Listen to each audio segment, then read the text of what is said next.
So I'm not telling you about the theory anymore, but I'm telling you the truth.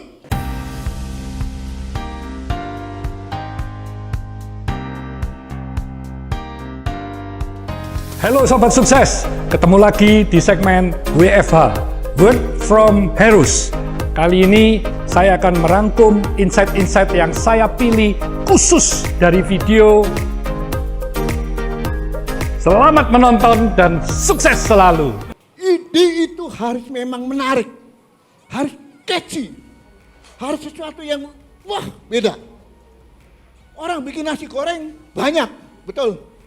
Tapi begitu kasih nama, pakai merek, ada nggak yang pakai merek nasi goreng? Hah? Ada? Contohnya apa? Nasi goreng? Waduh, macam-macam ini. Pernah dengar nasi goreng mafia? Pernah? Tuh, tahu ya, anak muda tahu. Siapa yang bikin? Oh, nggak tahu yang bikin siapa. Itu mantan-mantan murid saya itu. Sarita Suteja, Stefani Kurniadi, Res Marino, dan beberapa lagi, Hendra, 8 orang. Yang kemudian melahirkan warung abnormal. But, itulah anak muda yang punya ide brilian. Kemudian jualan Indomie, warung abnormal. Laku nggak? Laku. Omset tertinggi waktu itu di depan Deddy Miswar, wakil gubernur, saya panggil, Hendra, berapa omsetnya kamu? Yang paling tinggi, 1,5 miliar per bulan di Bogor. Sekarang sahamnya sebagian sudah milik Indofood ya, grupnya Indofood, grupnya Salim. Kenapa harus dibeli? Valuasinya luar biasa. Dari from idea to profit, jualan produk sampai jualan saham. Ayo, ya, luar biasa. Anda tidak pernah terpikir. So I'm not telling you about the theory anymore, but I'm telling you the truth. Bisnis itu sekarang bukan lagi masalah konsep dan teorinya 80%. Kemudian enggak bergeser. Konsep teorinya just 20% atau mungkin 10%. And then Anda belajar benchmark dari experience. Sekarang waktu learningnya lebih pendek lagi. Kelamaan belajar repot. Saya membina di Komite Vokasi Jawa Barat, ditunjuk oleh gubernur, untuk membina para UKM. Kemarin ya kita bicara sama Kementerian Perdagangan, saya bilang, jangan bicara cetak 100.000 UKM baru yang siap ekspor. Ngajarin apa sama mereka? Kurikulumnya ini Pak. Ya, kalau ngajarin teori lagi repot. Yang penting bagaimana mereka tembus pasar ekspor, mau produknya apa, unik atau tidak, dan laku atau tidak, continue atau tidak, berkualitas atau tidak. Setuju nggak? Ekonomi Indonesia tahun 2019 tumbuh 5%. Tapi gara-gara sekarang situasi corona drop. Dunia, setiap pertumbuhan Cina turun 1%, dunia melorot 0,3%. 1% Cina turun, dunia melorot 0,3%. Kemarin saya video conference dengan Pak Johari Oratmangun, Duta Besar Indonesia buat China. Langsung kita conference dan dia menyatakan Cina ini sedang percepatan recovery. But Indonesia belum Pak. Indonesia masih santai. Masih ribut masker. Ya, waktu masker baru ribut itu semua, saya ditelepon, Pak ada masker gak? Ada masker gak? Saya mau rapat di Kadin, saya tanya, ngomongin masker, Bu, Anda pengusaha atau jualan broker masker, jadi broker masker, jualan masker. Ngapain sekarang berpikir jualan masker, ya kan? Pikirkan bagaimana penguatan ekonomi Indonesia daripada jualan masker. Simple, ya kan? Kalau Anda pikirin jualan masker sampai kapan? Anda melupakan bisnis Anda, cari peluang yang lain. Apa peluangnya Pak? Bu, ini buah-buah lokal, karena impor nggak boleh, buah-buah lokal ini punya peluang. Ya kan, kalau kita jadi middleman untuk buah lokal, masuk pasar modern, itulah bisnis. From idea to profit. Idea itu nggak harus produk baru ya. Ide itu tidak harus produk baru. Di mana ada masalah, di situ ada peluang. Ya. Jadi jangan berpikir, oh ide itu nyari produk apa ya Pak, produk apa? Bisa produk, barang, bisa jasa. Ya, tidak boleh terpaku hanya kepada barang. Nah, jadi imajinasi itu lebih penting daripada knowledge. Buku, sebanyak apapun Anda membaca teori buku dan segala macam, kalau nggak hafal, Anda bakar, Anda campur sama jamu komplit, Anda minum abunya, Anda tidak akan menjadi profesor. Ya kan? Anda tidak akan pintar apapun juga. Pada saat ini yang diuji adalah bagaimana Anda mengaplikasikan sebuah ide menjadi kenyataan. Ya? Kalau Anda tidak bisa mengaplikasikan itu, Anda jadi dosen aja. Anda jadi pengajar aja. Itu yang beda di situ. Pengajar kadang-kadang bingung. Saya juga dosen, tapi saya dosen praktisi. Dan saya mewajibkan mahasiswa saya, termasuk di Ubaya, itu adalah terjun ke pasar. Lihat, cari. Kira-kira apa yang kalian temukan di pasar dan bisa menjadi sebuah ide, termasuk dulu di Petra. Saya punya kelas namanya Certified Professional Marketer. Dan setiap skripsi tugasnya adalah mencari ide baru, kemudian membuat bisnis plan, kemudian nanti diuji skripsinya di depan saya. Pengujiannya, ya kan. Lulus gak lulus di tangan algojonya saya. Ada yang gak lulus? Ada, 2 orang. Cantik-cantik gak lulus, gak apa-apa. Dimusuhin gak apa-apa. Tapi yang bagus-bagus, wow, luar biasa. Kenapa? Mereka berusaha membuat teori itu menjadi ilmu yang terapkan. Ya kan? Itulah dasarnya. Peter Drucker bilang, marketing is innovation, the rest akos. Pernah ada yang dengar ini? Marketing is innovation, the rest akos. Marketing itu inovasi, yang lain-lain adalah biaya. Betul. Karena dulu Ford, mobil Ford, perintis industri otomotif, dia berkata apa? You can choose any color as long as it's black. Boleh pilih warna apa saja, asal hitam. Karena memang dia produksi hanya satu warna. Hitam, dulu mobil itu hitam semua. Ya, nggak ada warna apapun juga. You can choose any color as long as it's black. Tapi sekarang, yang pejabat itu mobilnya hitam. Ya, anak muda pakai mobil hitam, nggak mau pakai pink, pakai apa. Apalagi yang perempuan lampunya dikasih bulu mata. Ya kan? Nah, bisa kelap-kelip. Kreativitas. Motor juga sama. Motor saya pertama itu Honda Glatik. CB100 K3 Glatik. Ngetop dulu. Tapi kalau saya sekarang pakai Glatik, oke enggak? Rasanya kok aneh, ya kan? Tetapi itu sekarang jadi barang antik dan harganya lebih mahal daripada motor yang ada yang pada saat ini. Baik, kita lanjutkan lagi. Nih, ini generasi dari generasi. Generasinya mulai baby boomer, saya masuk baby boomer. Generasi X, milenial, 77 sampai 95. Kemudian generasi Z. Ke depan ada generasi alpha. Saya bicara dengan mahasiswa saya. Tolong kalian melihat generasi yang ke depan. Disitulah peluang kalian. Kalian sekarang masih mahasiswa. Tapi disitulah nanti peluang kalian. Find any idea in the future.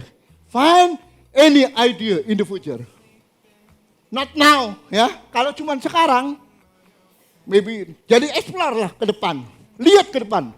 Apa yang nanti akan kalian bisa create untuk the next market. The next generation. Baru Anda itu namanya adalah long term profit planning. Merencana cuan itu, keuntungan harus jangka panjang. Dan memang bisnis itu pakainya 5C, tahu 5C?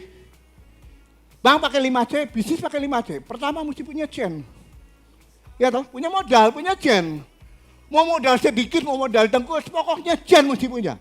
Ya kan, Anda mau pergi ke Sidoarjo pakai chain enggak? Pakai kan, naik angkot sekalipun pakai chain. Kedua, harus punya rasa cengli. Kalau bisnis cengli lah, ya kan? Cengli lah, ya kan? Cincai lah ketiga, ya kan? Harus ada cengli, cincai, kemudian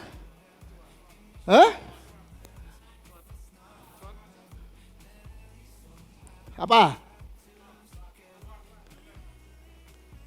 Harus ada cuannya nanti, ya. Harus ada cuan, oke. Jadi kalau kita cengli, cincai, kita bisa cuan, ya kan? Kalau sudah cuan, C kelima apa? Ciacu. Ayo makan-makan bareng, karyawan diajak makan, mertua diajak makan, orang tua diajak makan. 5C toh? Nah, hati-hati C yang ke-6. Bukan C yang ke-6. Hah? Kalau ini harus cuan, tapi akhirnya bocuan, maka C yang ke-6 adalah ciao. Forget it. Jack Welch mengatakan kalau bisnis Anda jelek, you fix it atau or you sell it, ya. You fix it, perbaiki atau tinggalin, jual aja, ya. Nah, generasi milenial ini luar biasa. Mereka melahirkan merek-merek baru, selebgram, nggak punya merek. Salah satu yang sedang saya godok sekarang adalah dengan seorang yang bernama Vincent Raditya. Pernah dengar siapa Vincent Raditya? Pilot yang edan itu ya. Ya. Apa idenya? Saya datang, Vincent, ayo. Dia belajar, datang ke saya. Pak, saya mau belajar bisnis. Oke, saya ajarin, saya ambil lembar kertas gini, tak cor. Vincent, kamu nggak usah jadi, saya nggak mau jadi konsultan kamu. Saya cukup mentoring kamu, and let's do business together. Oh, gitu Pak? Ya. Saya yang create produknya, kamu yang masarin pakai YouTube. Kamu kan punya 3 juta follower. Saya mau ngambil 10% dari follower kamu adalah 300.000. And say, we offer to them and then buy. 50%-nya beli. Berapa Vincent? 150.000. Kalau di antara 150.000 itu, 50% repeat lagi. Kita akan punya loyal customer. Berapa? 75.000 Pak. Saya tinggal mikirin, bikin produk apa yang kurang lebih mereka spend every month 200.000. Berapa omsetnya Vincent? Tahu nanti costnya sekian, ini untung kita bagi 2, mau nggak? Tapi kamu yang iklan, ya toh? Kamu yang iklan, aku nggak mau bayar loh. Kamu yang iklan. Wah boleh Pak. Memangnya corona itu bikin kita susah? Susah kalau kita cuma rajinnya itu loh. Forward berita corona, akhirnya kita susah sendiri. Betul kan? Kreativitas kita harus jalan terus. Right? Oke. Kita lanjut, temukan langkah-langkah ya, ini boleh dicatat. Kalau misalnya perlu materi, minta juga sama panitia. Nah, langkah pertama, temukan. Idenya apa? Harus unik, beda, dan langka. Terakhir, bulan lalu saya launching di Solo, produk kolagen snail dari siput, gantiin barang Korea. Yang Korea 400.000 saya jual 150.000, laku nggak? Laku. Yang suruh endorse siapa? Dokter spesialis. Dokter suruh coba. Apa ini? Ini bagus ini Pak. Berapa harganya? Sekian. Mau nggak? Mau. Dia beli. Yang kedua, praktekkan ide. Kalau udah punya ide, konsepnya jelas. Bikin mock up model, contoh. Kalkulasi cost-nya berapa? Ya, jangan sampai nggak dikalkulasi. Anda bikin produk, bikin bisnis apapun juga itu ada yang namanya bisnis plan. Ada yang namanya cost calculation, ya kan? Itu tujuannya supaya Anda tahu jualnya nanti mesti berapa. Kalau Anda nggak tahu jualnya berapa, kemahalan, nggak laku. Anda jual kemurahan, rugi. Ya kan? Banyak anak muda yang coba-coba jualan, ternyata pas datang ke saya, gimana Pak tutup Pak? Kenapa? Rugi Pak. Kenapa rugi? Bingung sendiri setelah saya ajarin, hey, kamu tahu nggak titik BEP-nya berapa kamu jualan? Buka kafe itu dengan gegap gempita, gagah berani. Teman-temannya pada datang makan di situ. Ya teman-teman yang datang. Kalau teman datang begitu teman bosan udah pindah ke yang lain, ya kan? Jangan nyari buka kafe itu nyari marketnya teman. Nggak lucu kamu kalau bisnis hanya mengandalkan teman. Your market is not your friend. Right? Begitu dikalkulasi, wah iya Pak, soalnya sekian rugi. Ya, BP-nya berapa? Sewanya berapa? Abnormal itu bukannya pertama loh. Yang pertama yang paling gila itu adalah Matahari di Bandung pakai halaman. Omsetnya jualan Indomie, roti bakar, pisang bakar, segala macam sama kopi. 1 bulan itu 750 juta sampai 1 miliar. Wah ada geleng-geleng kepala, mana mungkin Pak? Mungkin. Kemudian uji deh, tes pasar. Perbaiki. Kalau ada yang salah, ada yang kurang, perbaiki. Rasanya kurang. Bikin produk seperti Pak Hermanto itu bikin Clio dan sebagainya, ada Super Auto. Super Auto tahu ya? Lihat. Super Auto, saya nggak sombong. Ketika pabrik itu mau berdiri, pendiri pertama pabrik itu datang ke saya, tanya. Saya bilang, jangan Pak, nggak bakal untung. Itu punya grup besar di Bandung. No, better not Pak. Oh nggak bisa. Kita punya nanti hire orang marketing gini. Pak, kalau bisnis cuma ngandelin Bapak ini bukan bisnis minuman. You are in the manufacturing textile business. This is food and beverage totally different. Totally different channel semuanya. Wah, karena punya duit biasa ya kan. Kalau orang punya duit langsung, wah berapa? Mesinnya pakai apa? Kronor. Ih, mahal banget. Itu mesin air itu kalau merek Kronor itu harganya luar biasa mahal. Boom, Mas. Akhirnya apa? Nggak tahan, dijual. Dijual sini, dijual lagi sini, dan akhirnya jatuh ke tangan Pak Hermanto. Begitu jatuh ke tangan Pak Hermanto, saya bilang, ini jatuh ke tangan yang tepat. Kenapa? Ya bisnisnya Clio, ya kan? Yang lain nggak bikin, ya kan? Jalurnya distribusinya udah tepat. Ini jatuh ke tangan yang tepat, luar biasa. Jadi Pak Hermanto itu pintar menangkap peluang di situ. Nggak usah lagi bikin lagi mikirin, udah jadi. Itulah, ya. Nah, kalau Anda sudah bikin produk itu, coba ulangi, standarkan. Sampai dapat standar produk yang terbaik. Oke. Kemudian pasarkan idenya. Pasarnya kemana? Ke konsumen pasti. Kemudian komunitas. Dan yang paling penting itu adalah ketika Anda kurang modal, itu pasarkan kepada pemilik kapital. Ya. Kan kalau datang, Pak, ini kita kurang modal gimana? Ya carilah kepada pemilik modal. Nah ya, kemudian besarkan secara masif, sinergi, distribusi atau diwaralabakan. Dan terakhir, implementasikan kreativitas dalam bisnis dan pemasaran harus dapat menarik perhatian pasar. Dongkrak penjualan melalui pelanggan yang merasa puas dan surprise sehingga menghasilkan pertumbuhan dan profit yang berkelanjutan. Ayo Sobat Sukses, tonton kumpulan inspirasi terbaik di YouTube channel Hermanto Tanoko yang akan tayang pada hari Rabu dan Sabtu pukul 18.00 WIB. Please like, subscribe, komen, share, dan aktifkan lonceng notifikasi YouTube channel Hermanto Tanoko untuk bisa menyaksikan berbagai cerita inspiratif dari tokoh-tokoh yang luar biasa.